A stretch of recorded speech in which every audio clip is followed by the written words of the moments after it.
എല്ലാവർക്കും നമസ്കാരം. രണ്ടാം വർഷ അക്കൗണ്ടൻസി ക്ലാസിന്റെ ഒന്നാം ചാപ്റ്ററായ നോട്ട് ഫോർ പ്രോഫിറ്റ് ഓർഗനൈസേഷൻ എന്ന ടോപ്പിക്കിലേക്ക് എല്ലാവർക്കും സ്വാഗതം.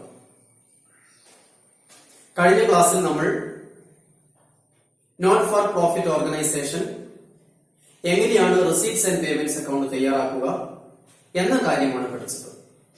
നമുക്കറിയാം, നോട്ട് ഫോർ പ്രോഫിറ്റ് ഓർഗനൈസേഷന്റെ ഫൈനൽ അക്കൗണ്ട്സിൽ receipts and payments account, income and expenditure account, balance sheet ഇവ മൂന്നും ഉണ്ടാകും. അതിൽ റിസീപ്റ്റ്സ് ആൻഡ് പേയ്മെന്റ്സ് അക്കൗണ്ട് എങ്ങനെയാണ് തയ്യാറാക്കുക എന്നുള്ളതാണ് കഴിഞ്ഞ ക്ലാസ്സിൽ നമ്മൾ പഠിച്ചത്. അടുത്തതായിട്ട് നമുക്ക് പഠിക്കേണ്ടത് how we can prepare income and expenditure account. Before that, what is income and expenditure account? How it can be prepared? ഈ കാര്യമാണ് ഇനി നമുക്ക് നോക്കാനുള്ളത്. ഇൻകം ആൻഡ് എക്സ്പെൻഡിച്ചർ അക്കൗണ്ട് എന്നാൽ എന്താണ്? ഇൻകം ആൻഡ് എക്സ്പെൻഡിച്ചർ അക്കൗണ്ട് എങ്ങനെയാണ് തയ്യാറാക്കുന്നത്? ഒന്നാം വർഷ അക്കൗണ്ടൻസി ക്ലാസ്സിൽ ബിസിനസ് ഓർഗനൈസേഷന്റെ ഫൈനൽ അക്കൗണ്ട് തയ്യാറാക്കിയത് നമുക്കറിയാം.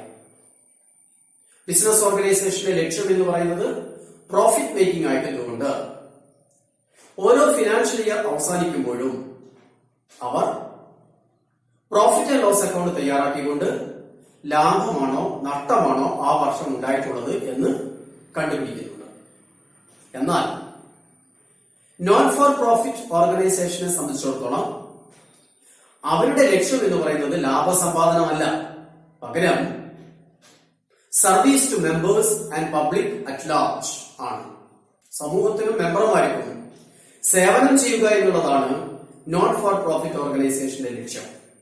അതുകൊണ്ട് തന്നെ നോട്ട് ഫോർ പ്രോഫിറ്റ് ഓർഗനൈസേഷൻസ് വർഷാവസാനം പ്രോഫിറ്റ് ആൻഡ് ലോസ് അക്കൗണ്ട് തയ്യാറാക്കിക്കൊണ്ട് പ്രോഫിറ്റ് ആണോ ലോസ് ആണോ ഉണ്ടായിട്ടുള്ളത് എന്ന് കണ്ടുപിടിക്കാറില്ല.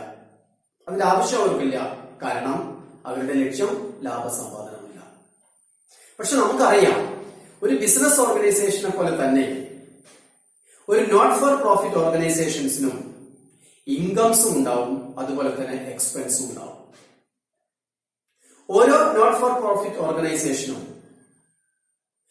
ഓരോ വർഷം അവസാനിക്കുമ്പോഴും ആ വർഷം അവർക്ക് ലഭിച്ചിട്ടുള്ള ഇൻകം, വരുമാനം, ആ വർഷത്തെ ആകെയുള്ള എക്സ്പെൻസ് മീറ്റ് ചെയ്യാൻ പര്യാപ്തമാണോ അല്ലയോ എന്ന് ചെക്ക് ചെയ്യണം. ലാഭം നഷ്ടം കണ്ടുപിടിക്കുന്നതിന് വേണ്ടിയല്ല, but not for profit organization has to check whether the income of the year is sufficient to meet the expenses of that year. അവർക്ക് ഒരു വർഷം ഉണ്ടാകുന്ന വരുമാനം അവരുടെ ആ വർഷത്തെ എക്സ്പെൻസ്, ചെലവുകൾ മീറ്റ് ചെയ്യാൻ പര്യാപ്തമാണോ അല്ലയോ എന്നറിയണം. അതിനുവേണ്ടി ഓരോ ഫിനാൻഷ്യൽ ഇയർ അവസാനിക്കുമ്പോഴും not for profit organisations prepare ചെയ്യുന്ന അക്കൗണ്ടിനെയാണ് ഇൻകം ആൻഡ് എക്സ്പെൻഡിച്ചർ അക്കൗണ്ട് എന്ന് വിളിക്കുന്നത്. So what is income and expenditure account? Income and expenditure account is the revenue account prepared by not for profit organizations at the end of a financial year to check whether their income is sufficient to meet their expenses during the year. Income and expenditure account എന്ന് പറയുന്നത് ഓരോ financial year അവസാനിക്കുമ്പോഴും ഒരു not for profit organisations ആ വർഷത്തെ അവരുടെ income, ആ വർഷത്തെ അവരുടെ എക്സ്പെൻസ് മീറ്റ് ചെയ്യാൻ പര്യാപ്തമാണോ എന്ന് ചെക്ക് ചെയ്യുന്നതിന് വേണ്ടി പ്രിപ്പയർ ചെയ്യുന്ന അക്കൗണ്ട് ആണ് income and expenditure account. So income and expenditure account is the revenue account of not for profit organizations which is prepared at the end of the year to check whether their income is sufficient to meet the expenses of that year. It is income and expenditure account. Like any other accounts, income and expenditure account has two sides. Left hand side is known as expenditure side. Right hand side is known as income side. On the expenditure side, there are two columns. One for writing expenditure, the other for writing amount. On the credit side is known as income side. In that side also, there are two columns. One is for writing income and the other for writing the amount. So income and expenditure account have two sides. Debit side is known as expenditure side and credit side is known as income side. We write all the revenue expenditures on the debit side of the income and expenditure account and all incomes on the credit side or on the income side. When we balance income and expenditure account, we will get either surplus or deficit. Income and expenditure account balance ചെയ്താൽ നമുക്ക് ലഭിക്കുന്നത് surplus അല്ലെങ്കിൽ deficit ആയിരിക്കും. Surplus എന്ന് പറഞ്ഞാൽ മിച്ചം, deficit എന്ന് പറഞ്ഞാൽ കമ്മി, കുറവ്. ഇൻകം ആൻഡ് എക്സ്പെൻഡിച്ചർ അക്കൗണ്ടിന്റെ ഇൻകം സൈഡ് എക്സ്പെൻഡിച്ചർ സൈഡിനേക്കാൾ കൂടുതലാണെങ്കിൽ, ഉദാഹരണത്തിന് income side 1,00,000, expenditure side 90,000, income side 1,00,000, expenditure side 90,000. So there is a difference of 10,000 rupees. Income is 10,000 rupees more than expenditure. വരുമാനം എക്സ്പെൻഡിച്ചറിനേക്കാൾ 10,000 രൂപ കൂടുതലാണ്. അപ്പോൾ 1,00,000 രൂപ വരുമാനം ഉണ്ടായി, 90,000 നമ്മൾ ചെലവഴിച്ചു കഴിഞ്ഞാൽ ബാക്കി 10,000 രൂപ നമ്മുടെ കയ്യിൽ മിച്ചമുണ്ട്, സർപ്ലസ് ഉണ്ട് എന്ന് നമ്മൾ പറയും. അപ്പോൾ ഇൻകം ആൻഡ് എക്സ്പെൻഡിച്ചർ അക്കൗണ്ടിന്റെ ഇൻകം സൈഡ് എക്സ്പെൻഡിച്ചർ സൈഡിനേക്കാൾ കൂടുതലാണെങ്കിൽ കിട്ടുന്ന ബാലൻസിനെയാണ് നമ്മൾ സർപ്ലസ് എന്ന് പറയുന്നത്. അതിനെ നമ്മൾ പറയും excess of income over expenditure. Surplus means excess of income over expenditure. ഇനി തിരിച്ചു വരാം. 1,00,000 രൂപയാണ് എക്സ്പെൻഡിച്ചർ, ഇൻകം 90,000 ഉള്ളുവെങ്കിലോ? ഇൻകം വെറും 90,000 രൂപ, എക്സ്പെൻഡിച്ചർ 1,00,000. അപ്പൊ നമുക്ക് 10,000 രൂപയുടെ കുറവുണ്ടാവും. അതിനെയാണ് നമ്മൾ ഡെഫിസിറ്റ് എന്ന് പറയുന്നത്. ഡെഫിസിറ്റ് കമ്മി അല്ലെങ്കിൽ കുറവ്, അതായത് excess of expenditure over income. Clear? അപ്പൊ income and expenditure account balance ചെയ്താൽ നമുക്ക് കിട്ടുന്നത് സർപ്ലസ് അല്ലെങ്കിൽ ഡെഫിസിറ്റ് ആയിരിക്കും. അപ്പൊ ഈ സർപ്ലസ് ആണോ ഡെഫിസിറ്റ് ആണോ ഉള്ളത് എന്ന് കണ്ടുപിടിക്കുന്നതിന് വേണ്ടിയാണ് ഇൻകം ആൻഡ് എക്സ്പെൻഡിച്ചർ അക്കൗണ്ട് തയ്യാറാക്കുന്നത്. ഇനി അടുത്തതായിട്ട് നമുക്ക് ഇൻകം ആൻഡ് എക്സ്പെൻഡിച്ചർ അക്കൗണ്ടിന്റെ ഫീച്ചേഴ്സ് എന്തൊക്കെയാണെന്ന് പഠിക്കാം. എന്തെല്ലാമാണ് ഇൻകം ആൻഡ് എക്സ്പെൻഡിച്ചർ അക്കൗണ്ടിന്റെ features? First one, income and expenditure account have no opening balance. Income and expenditure account opening balance ഉണ്ടാവില്ല. നമ്മൾ കഴിഞ്ഞ ക്ലാസ്സിൽ റെസീറ്റ്സ് ആൻഡ് പേയ്മെന്റ്സ് അക്കൗണ്ട് പഠിച്ചിരുന്നു. Receipts and payments account start with opening balance അല്ലെ? Receipts and payments account prepare ചെയ്ത സമയത്ത് നമ്മൾ ആദ്യം എഴുതിയത് എന്തായിരുന്നു? Balance brought down. അങ്ങനെ ഓപ്പണിംഗ് ബാലൻസ് ആയിരുന്നു എഴുതിയത്. എന്നാൽ ഇൻകം ആൻഡ് എക്സ്പെൻഡിച്ചർ അക്കൗണ്ടിന് ഓപ്പണിംഗ് ബാലൻസ് ഉണ്ടാവില്ല. രണ്ടാമതൊരു പ്രത്യേകത എന്ന് പറയുന്നത് ഇൻകം ആൻഡ് എക്സ്പെൻഡിച്ചർ അക്കൗണ്ടിന്റെ ഡെബിറ്റ് സൈഡിലാണ് നമ്മൾ എക്സ്പെൻഡിച്ചേഴ്സ് എഴുതുന്നത്, ക്രെഡിറ്റ് സൈഡിൽ നമ്മൾ ഇൻകവും എഴുതും. ഇൻകം ആൻഡ് എക്സ്പെൻഡിച്ചർ അക്കൗണ്ടിന്റെ ഡെബിറ്റ് സൈഡില് എക്സ്പെൻഡിച്ചേഴ്സും ക്രെഡിറ്റ് സൈഡില് നമ്മൾ ഇൻകവും എഴുതും. റെസീറ്റ്സ് ആൻഡ് പേയ്മെന്റ്സ് അക്കൗണ്ടിൽ എങ്ങനെയായിരുന്നു? ഡെബിറ്റ് സൈഡിൽ നമ്മൾ റെസീറ്റ്സ് എഴുതിയത്, ക്രെഡിറ്റ് സൈഡിൽ പേയ്മെന്റ്സ്. ഇൻകം ആൻഡ് എക്സ്പെൻഡിച്ചർ അക്കൗണ്ടിൽ അങ്ങനെയല്ല. ഇൻകം ആൻഡ് എക്സ്പെൻഡിച്ചർ അക്കൗണ്ടിന്റെ ഡെബിറ്റ് സൈഡിൽ നമ്മൾ എക്സ്പെൻസസും ലോസസും എഴുതും, ക്രെഡിറ്റ് സൈഡിലാണ് ഇൻകം എഴുതുന്നത്. അതാണ് രണ്ടാമത്തെ പ്രത്യേകത. തേർഡ് ഫീച്ചർ എന്ന് പറയുന്നത് income and expenditure account contains only revenue items. It exclude all capital items. Income and expenditure അക്കൗണ്ടിൽ നമ്മൾ റവന്യൂ എക്സ്പെൻസും റവന്യൂ ഇൻകം ആണ് എഴുതുക. ക്യാപിറ്റൽ എക്സ്പെൻഡിച്ചറും ക്യാപിറ്റൽ റെസീറ്റും എഴുതില്ല.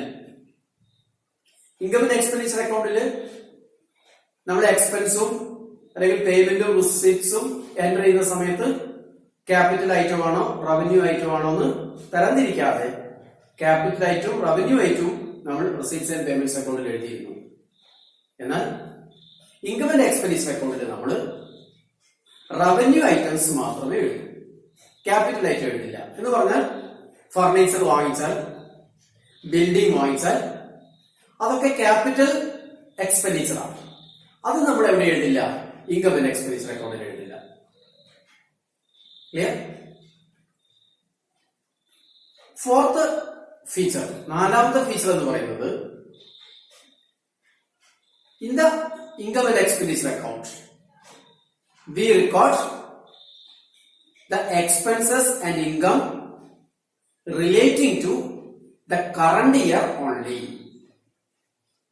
ഇൻകം ആൻഡ് എക്സ്പെൻഡിച്ചർ അക്കൗണ്ടിൽ നമ്മൾ നടപ്പു വർഷത്തെ എക്സ്പെൻഡിച്ചറും ഇൻകവും മാത്രമേ റെക്കോർഡ് ചെയ്യുള്ളൂ. റെസീറ്റ്സ് ആൻഡ് പേയ്മെന്റ്സ് അക്കൗണ്ടിൽ നമ്മൾ അതിന്റെ ഫീച്ചർ പഠിച്ചതാണ്. റെസീറ്റ്സ് ആൻഡ് പേയ്മെന്റ്സ് അക്കൗണ്ടിൽ നമ്മൾ 2021 റെസീറ്റ്സ് ആൻഡ് പേയ്മെന്റ്സ് അക്കൗണ്ട് ആണ് പ്രിപ്പയർ ചെയ്യുന്നതെങ്കിൽ 2021 കിട്ടിയ എല്ലാ റെസീറ്റ്സും എല്ലാ പേയ്മെന്റും റെസീറ്റ്സ് ആൻഡ് പേയ്മെന്റ്സ് അക്കൗണ്ടിൽ നമ്മൾ റെക്കോർഡ് ചെയ്യും. 2021 കിട്ടിയതെന്ന് പറയുമ്പോൾ എന്തായിരിക്കും? 2020 കിട്ടാൻ ബാക്കിയുള്ളത് ഉണ്ടാവാം, 2021 കിട്ടേണ്ടത് ഇക്കൊല്ലം തന്നെ കിട്ടിയിട്ടുണ്ടാവാം, കൂടാതെ ഇക്കൊല്ലം കിട്ടേണ്ടത് ഇക്കൊല്ലം കിട്ടിയിട്ടുണ്ടാവാം. അപ്പോ റെസീറ്റ്സ് ആൻഡ് പേയ്മെന്റ്സ് അക്കൗണ്ടിൽ കഴിഞ്ഞ വർഷത്തെയും നടപ്പു വർഷത്തെയും വരും വർഷത്തെയും എക്സ്പെൻഡിച്ചറും റെസീറ്റ്സും പേയ്മെന്റും ഉണ്ടാവും. എന്നാൽ ഇൻകം ആൻഡ് എക്സ്പെൻഡിച്ചർ അക്കൗണ്ടിൽ നടപ്പു വർഷത്തെ ഇൻകവും എക്സ്പെൻഡിച്ചറും മാത്രമാണ് നമ്മൾ എഴുതുന്നത്.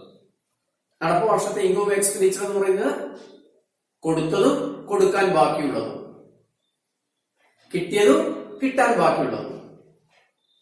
മുൻകൂട്ടി കൊടുത്തത് നമ്മൾ മൈനസ് ചെയ്യും. ക്ലിയർ? എന്ന് പറഞ്ഞാൽ ഇൻകം ആൻഡ് എക്സ്പെൻഡിച്ചർ അക്കൗണ്ടിൽ എക്സ്പെൻഡിച്ചറും ഇൻകവും എഴുതുന്ന സമയത്ത് we have to make adjustments or provisions for prepaid expense, outstanding expense, accrued income, unearned income, depreciation മുതലായവ. ഇതിനൊക്കെയുള്ള അഡ്ജസ്റ്റ്മെന്റ് നമ്മുടെ ഇൻകം ആൻഡ് എക്സ്പെൻഡിച്ചർ അക്കൗണ്ടിൽ എഴുതും. ഇപ്പൊ ഇൻകം ആൻഡ് എക്സ്പെൻഡിച്ചർ അക്കൗണ്ടിൽ നമ്മൾ എഴുതുന്നത് നടപ്പു വർഷത്തെ എക്സ്പെൻഡിച്ചറും ഇൻകവുമാണ്. അതോടുകൂടെ നമ്മൾ ഔട്ട്സ്റ്റാൻഡിംഗ് എക്സ്പെൻസും പ്രീപെയ്ഡ് എക്സ്പെൻസും മുതലായ കാര്യങ്ങൾ അഡ്ജസ്റ്റ് ചെയ്തിട്ടാണ് എഴുതുന്നത്. പിന്നെയോ അഞ്ചാമത് എന്താണ്? ഇൻകം ആൻഡ് എക്സ്പെൻഡിച്ചർ അക്കൗണ്ടിൽ ഒരു ക്ലോസിംഗ് ബാലൻസ് ഉണ്ടാവും. ഓപ്പണിംഗ് ബാലൻസ് ഉണ്ടാവില്ല, പക്ഷെ ഇൻകം ആൻഡ് എക്സ്പെൻഡിച്ചർ അക്കൗണ്ടിൽ ക്ലോസിംഗ് ബാലൻസ് ഉണ്ടാവും. അത് സർപ്ലസ് ആവാം, ഡെഫിസിറ്റ് ആവാം. ഇൻകം കൂടിയാൽ സർപ്ലസ്, എക്സ്പെൻഡിച്ചർ ആണ് കൂടുന്നതെങ്കിൽ ഡെഫിസിറ്റ്. ഇത്രയും 5 ഫീച്ചേഴ്സ് ആണ് ഇൻകം ആൻഡ് എക്സ്പെൻഡിച്ചർ അക്കൗണ്ടിന് ഉള്ളത്. അപ്പൊ നമ്മൾ എന്തെല്ലാം പഠിച്ചു? What is income and expenditure account? What are the features of income and expenditure account? Income and expenditure account എന്താണെന്നും അതിന്റെ ഫീച്ചേഴ്സ് എന്താണെന്ന് പഠിച്ചു.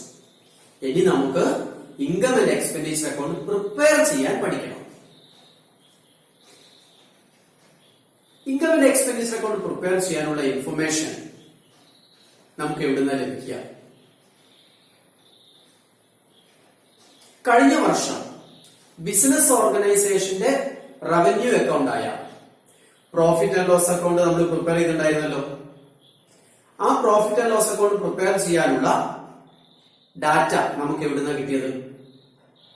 ട്രയൽ ബാലൻസ് എന്നാണ്. നിങ്ങൾ ഓർക്കുന്നില്ലേ? ട്രയൽ ബാലൻസും അഡ്ജസ്റ്റ്മെന്റും തന്നിട്ട് നമ്മളോട് ആവശ്യപ്പെടുക ചെയ്യാൻ പ്രോഫിറ്റ് ആൻഡ് ലോസ് അക്കൗണ്ട് തയ്യാറാക്കാൻ, അല്ലെ? അതുപോലെ ഇൻകം ആൻഡ് എക്സ്പെൻഡിച്ചർ അക്കൗണ്ട് തയ്യാറാക്കാനുള്ള ഡാറ്റ നമുക്ക് ലഭിക്കുന്നത് റെസീറ്റ്സ് ആൻഡ് പേയ്മെന്റ്സ് അക്കൗണ്ടിൽ നിന്നാണ്. അതിനാണ് നമ്മൾ ആദ്യം റെസീറ്റ്സ് ആൻഡ് പേയ്മെന്റ്സ് അക്കൗണ്ട് പഠിച്ചത്. അപ്പൊ റെസീറ്റ്സ് ആൻഡ് പേയ്മെന്റ്സ് അക്കൗണ്ടിലുള്ള ഡാറ്റ ഉപയോഗിച്ചുകൊണ്ടാണ് നമ്മൾ ഇൻകം ആൻഡ് എക്സ്പെൻഡിച്ചർ അക്കൗണ്ട് തയ്യാറാക്കുന്നത്. അതെങ്ങനെയാണ് എന്നാണ് നമ്മൾ പഠിക്കുന്നത്. അപ്പൊ ഇൻകം ആൻഡ് എക്സ്പെൻഡിച്ചർ അക്കൗണ്ട് തയ്യാറാക്കാനുള്ള ഒരു പ്രോബ്ലത്തിൽ നിങ്ങൾക്ക് തന്നിരിക്കുക ഒരു റെസീറ്റ്സ് ആൻഡ് പേയ്മെന്റ്സ് അക്കൗണ്ട്. അങ്ങനെ റെസീറ്റ്സ് ആൻഡ് പേയ്മെന്റ്സ് അക്കൗണ്ട് തന്നാൽ നിങ്ങൾ റെസീറ്റ്സ് ആൻഡ് പേയ്മെന്റ്സ് അക്കൗണ്ട് നന്നായിട്ട് വായിച്ചു നോക്കുക. അവിടെ എന്തൊക്കെയാ കാണുന്നത്? റെസീറ്റ് സൈഡില് ആദ്യം കാണാം balance brought down, cash in hand, cash in bank, അതായത് ഓപ്പണിംഗ് ബാലൻസ് അല്ലെ. തുടർന്ന് കുറെ റെസീറ്റ്സ് കാണാം. അതിൽ ക്യാപിറ്റൽ റെസീറ്റും ഉണ്ടാവും, റവന്യൂ റെസീറ്റും ഉണ്ടാവും, നടപ്പ് വർഷത്തെ റെസീറ്റ് ഉണ്ടാവും, കഴിഞ്ഞ വർഷം കിട്ടാൻ ബാക്കിയുള്ളത് ഈ വർഷം കിട്ടിയതുണ്ടാവും, വരും വർഷം കിട്ടാനുള്ളത് ഒരു പക്ഷേ അഡ്വാൻസ് ആയിട്ട് ഈ വർഷം കിട്ടിയതും എവിടെ ഉണ്ടാവും? റെസീറ്റ് സൈഡിൽ ഉണ്ടാവും. അതുമാതിരി പേയ്മെന്റ് സൈഡിൽ എന്തൊക്കെ ഉണ്ടാവും? റവന്യൂ പേയ്മെന്റ്സ് ഉണ്ടാവും, റവന്യൂ എക്സ്പെൻഡിച്ചർ ഉണ്ടാവും, ക്യാപിറ്റൽ എക്സ്പെൻഡിച്ചർ ഉണ്ടാവും, closing balance of cash in hand, cash in bank ഉണ്ടാവും, കഴിഞ്ഞ വർഷം കൊടുക്കാൻ ബാക്കിയുള്ളത് ഈ വർഷം കൊടുത്തതുണ്ടാവും, നടപ്പ് വർഷം കൊടുക്കാനുള്ളത് കൊടുത്തതുണ്ടാവും, വരും വർഷം കൊടുക്കാനുള്ളത് ഈ വർഷം അഡ്വാൻസ് ആയിട്ട് കൊടുത്തതുണ്ടാവും അല്ലെ. ഇത്രയും കാര്യങ്ങളാണ് റെസീറ്റ്സ് ആൻഡ് പേയ്മെന്റ്സ് ഒക്കെ ഉണ്ടാവുക. ഇതിന് നമുക്ക് ആവശ്യമുള്ളത് മാത്രം എടുത്തിട്ട് ഇൻകം ആൻഡ് എക്സ്പെൻഡിച്ചർ അക്കൗണ്ട് നമുക്ക് തയ്യാറാക്കാം. എന്തൊക്കെ സ്റ്റെപ്സ് ആണ്? What are the steps to be followed for the preparation of income and expenditure account from receipts and payments account? ഒന്ന്, റെസീറ്റ്സ് ആൻഡ് പേയ്മെന്റ്സ് അക്കൗണ്ടിലെ ഓപ്പണിംഗ് ബാലൻസും ക്ലോസിംഗ് ബാലൻസും income and expenditure account prepare ചെയ്യാൻ നമുക്ക് ആവശ്യമില്ല. So exclude opening balance and closing balance of receipts and payments account. രണ്ട്, നമ്മൾ പറഞ്ഞല്ലോ റെസീറ്റ്സ് ആൻഡ് പേയ്മെന്റ്സ് അക്കൗണ്ടിൽ ക്യാപിറ്റൽ റെസീറ്റ്സും ക്യാപിറ്റൽ പേയ്മെന്റും ഉണ്ടാവും. അതും നമുക്ക് ആവശ്യമില്ല. അപ്പൊ റെസീറ്റ്സ് ആൻഡ് പേയ്മെന്റ്സ് അക്കൗണ്ടിലെ ക്യാപിറ്റൽ റെസീറ്റും ക്യാപിറ്റൽ പേയ്മെന്റും നമ്മൾ ഒഴിവാക്കുക. നമ്മൾ ഏതു മാത്രം മതി? റവന്യൂ റെസീറ്റും റവന്യൂ പേയ്മെന്റും മാത്രം മതി. So exclude capital receipt and capital payment. മൂന്ന്, റെസീറ്റ്സ് ആൻഡ് പേയ്മെന്റ്സ് അക്കൗണ്ടില് കഴിഞ്ഞ വർഷം കിട്ടാനുള്ളത് ഈ വർഷം കിട്ടിയതുണ്ടാവാം. അതായത് കഴിഞ്ഞ വർഷത്തെ ഫിഗറും ഉണ്ടാവും, ഈ വർഷത്തെ ഫിഗറും ഉണ്ടാവും, വരും വർഷത്തെ ഫിഗറും ഉണ്ടാവും. നമ്മൾ പ്രിപ്പയർ ചെയ്ത ഇൻകം ആൻഡ് എക്സ്പെൻഡിച്ചർ അക്കൗണ്ട് ഈ നടപ്പ് വർഷത്തിലെ ഇൻകം ആൻഡ് എക്സ്പെൻഡിച്ചർ അക്കൗണ്ടാണ്. അതുകൊണ്ടോ നമുക്ക് കഴിഞ്ഞ വർഷത്തെ ഫിഗറും ആവശ്യമില്ല, വരും വർഷത്തെ ഫിഗറും ആവശ്യമില്ല. So exclude items relating to the previous year and items relating to the coming year. അപ്പൊ മൂന്ന് കാര്യങ്ങൾ ഒഴിവാക്കി. ഓപ്പണിംഗ് ബാലൻസും ക്ലോസിംഗ് ബാലൻസും വേണ്ട, ക്യാപിറ്റൽ പേയ്മെന്റും ക്യാപിറ്റൽ റെസീറ്റും വേണ്ട, കഴിഞ്ഞ വർഷത്തതും അതേപോലെ വരും വർഷത്തെ ഐറ്റംസും നമുക്ക് വേണ്ട. ഇത് ഒഴിവായി കഴിഞ്ഞാൽ പിന്നെ എന്താ ഉണ്ടാവുക? റെസീറ്റ്സ് ആൻഡ് പേയ്മെന്റ്സ് അക്കൗണ്ടിൽ റവന്യൂ എക്സ്പെൻസസും ഉണ്ടാവും, അതായത് റവന്യൂ റെസീറ്റ്സും ഉണ്ടാവും, റവന്യൂ പേയ്മെന്റ്സും ഉണ്ടാവും. ആദ്യം നിങ്ങൾ റെസീറ്റ് സൈഡ് നോക്കുക. എന്നിട്ടോ എന്തൊക്കെയാണ് അവിടുത്തെ റവന്യൂ റെസീറ്റ് എന്ന് നോക്കുക. അത് ഇൻകം ആൻഡ് എക്സ്പെൻഡിച്ചർ അക്കൗണ്ടിന്റെ ഇൻകം സൈഡിൽ എഴുതുക. Clear? Revenue receipts should be entered on the income side of the income and expenditure account. Income side എന്ന് പറയുന്നത് ക്രെഡിറ്റ് സൈഡാണ്. ഇൻകം ആൻഡ് എക്സ്പെൻഡിച്ചർ അക്കൗണ്ടിന്റെ ക്രെഡിറ്റ് സൈഡ് തന്നെയാണ് നമ്മൾ ഇൻകം സൈഡ് എന്ന് പറയുക. അപ്പൊ റെസീറ്റ്സ് ആൻഡ് പേയ്മെന്റ്സ് അക്കൗണ്ടിലെ റെസീറ്റ് സൈഡിലുള്ള റവന്യൂ റെസീറ്റ്സ് എടുത്തിട്ട് നമ്മൾ എന്ത് ചെയ്യുക? ഇൻകം ആൻഡ് എക്സ്പെൻഡിച്ചർ അക്കൗണ്ടിന്റെ ഇൻകം സൈഡിൽ എന്റർ ചെയ്യുക. അത് എന്റർ ചെയ്യുമ്പോൾ ശ്രദ്ധിക്കണം, റെസീറ്റ്സ് ആൻഡ് പേയ്മെന്റ്സ് അക്കൗണ്ടിന്റെ പുറത്ത് നമ്മളോട് accrued income, unaided income. Accrued income എന്ന് പറഞ്ഞാൽ എന്താ? കിട്ടാൻ ഈ കൊല്ലം കിട്ടാൻ ബാക്കിയുള്ളത്. അൺഎയ്ഡ് ഇൻകം എന്ന് പറഞ്ഞതോ അടുത്ത കൊല്ലം കിട്ടാനുള്ളത് ഈ കൊല്ലം നമ്മൾ അഡ്വാൻസ് ആയിട്ട് വാങ്ങിച്ചിട്ടുണ്ടാവും. ഇതിനുള്ള അഡ്ജസ്റ്റ്മെന്റ് നടത്തുകയും ചെയ്യാം. സോ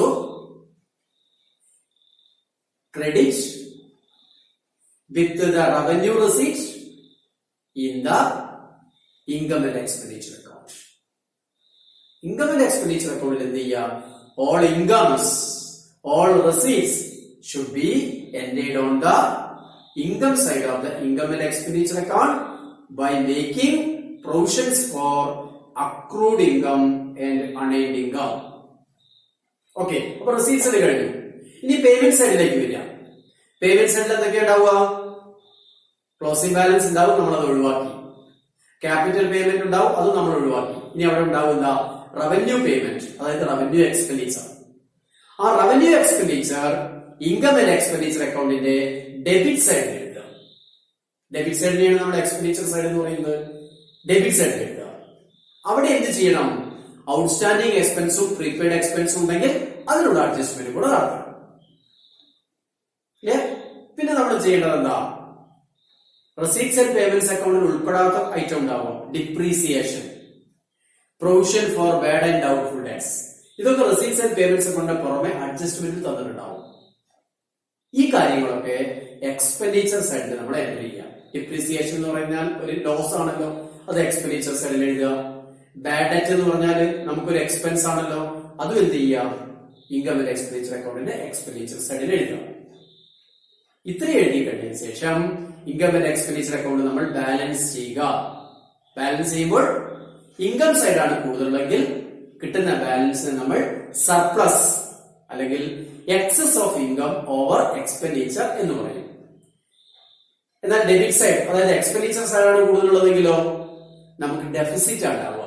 കിട്ടുന്ന ബാലൻസിനെ നമ്മൾ ഡെഫിസിറ്റ് എന്ന് പറയും, അതായത് excess of expenditure over income. ഈ എക്സ്പെൻഡിച്ചർ സർപ്ലസ് ആണെങ്കിലും ഡെഫിസിറ്റ് ആണെങ്കിലും നമ്മളത് ക്യാപിറ്റൽ ഫണ്ടിലേക്കാണ് ട്രാൻസ്ഫർ ചെയ്യുന്നത്. നെറ്റ് പ്രോഫിറ്റ് ക്യാപിറ്റലിലേക്ക് ട്രാൻസ്ഫർ ചെയ്തിരുന്നല്ലോ കഴിഞ്ഞ വർഷം നമ്മള്. അതുപോലെ ഇവിടെ സർപ്ലസ് ആണെങ്കിലും ഡെഫിസിറ്റ് ആണെങ്കിലും അത് ക്യാപിറ്റൽ ഫണ്ടിലേക്ക് ട്രാൻസ്ഫർ ചെയ്യാം. ഇത്രയേ ഉള്ളൂ. അപ്പൊ എന്തൊക്കെയാ സ്റ്റെപ്സ് ഉള്ളത്?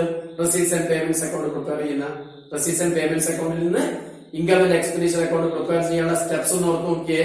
ഒന്ന്, exclude opening balance and closing balance of receipts and payments account. രണ്ട്, exclude capital receipts and capital payments of the receipts and payments account. മൂന്ന്, exclude items relating to the previous year and items relating to the next year. Consider only the items relating to the current year. Fourth one, debit all expenditures on the expenditure side of the income and expenditure account and make provisions for outstanding expenses, prepaid expenses, etc. Then credit or enter revenue receipts or income on the credit side, that is income side of the income and expenditure account by making provisions for accrued income and unearned income.